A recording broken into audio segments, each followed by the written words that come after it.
বিধ্বংসকারী বন্যা অসমের শত শত ছাত্রছাত্রীর ভবিষ্যৎ একেবারে অন্ধকারের মুখে ঠেলে দিয়েছে। বন্যার জলে ভেসে গেছে পড়ুয়াদের বই খাতা, স্কুলের ইউনিফর্ম এবং ম্যাট্রিকের সার্টিফিকেট সহ জীবনের সমস্ত মূল্যবান নথিপত্র। বই ও নথিপত্র হারিয়ে দিশেহারা বন্যা কবলিত এই পড়ুয়ারা এবার সাহায্যের জন্য মুখ্যমন্ত্রী হিমন্ত বিশ্ব শর্মার কাছে কাতর আবেদন জানিয়েছে। পড়ুয়ারা আর্জি জানিয়েছে যেন তাদের দ্রুত নতুন বই খাতা, ইউনিফর্ম এবং হারিয়ে যাওয়া নথিপত্র পুনরায় পাওয়ার ব্যবস্থা করা হয়। তা না হলে তাদের পড়াশোনা বন্ধ হয়ে যাবে। বন্যার তোড়ে ভেসে গেল বই খাতা ও সার্টিফিকেট এবং অন্ধকারের মুখে অসমের কয়েকশো পড়ুয়ার ভবিষ্যৎ।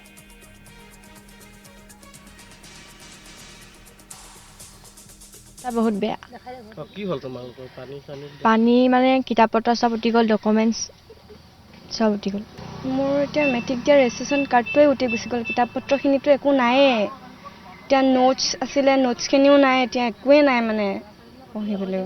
ঘৰৰ ভিতৰত একো নাই? ঘৰৰ ভিতৰতো একোৱেই নাই, বাৰ ডকুমেণ্টছে নাই আনকি। মুখ্যমন্ত্ৰী মামা বুলি কোৱা তোমালোকে কি আহ্বান জনাব? কিবা ক'বা তোমালোকে? মোক ৰেজিষ্ট্ৰেশ্যন কাৰ্ডটো আৰু কিতাপ পত্ৰখিনি দিলেই হ'ব আৰু একো নালাগে আৰু।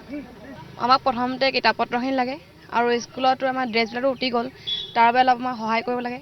কিতাপ পত্ৰবিলাক চিলাবৰ কাৰণে মানে ড্ৰেছবিলাক চিলাবৰ কাৰণে অলপ সহায় কৰিব লাগে আমাক। চাৰ্টিফিকেটখিনি নাই আমাৰ আৰু ডকুমেণ্টছবিলাক যাতে বনাই দিয়ে আমাক সোনকালে। আমাৰ কিতাপ চব শেষ হ'ল, কিতাপ শেষ হ'ল, চব গ'লগৈ, আধাৰ কাৰ্ড এইবোৰ চব টিকিলে গ'লগৈ। অকল আমাৰ সম্পত্তি বুলিলে অকল আমাৰ গাড়ীখনে আছে। আমাৰ ডকুমেণ্টছবোৰ লাগে, কিতাপ লাগে, জোতা মোজা, ইউনিফৰ্ম সেইবোৰ লাগে। কোন ক্লাছত পঢ়িছে? 6ত। চব গুচি গ'ল? নাই।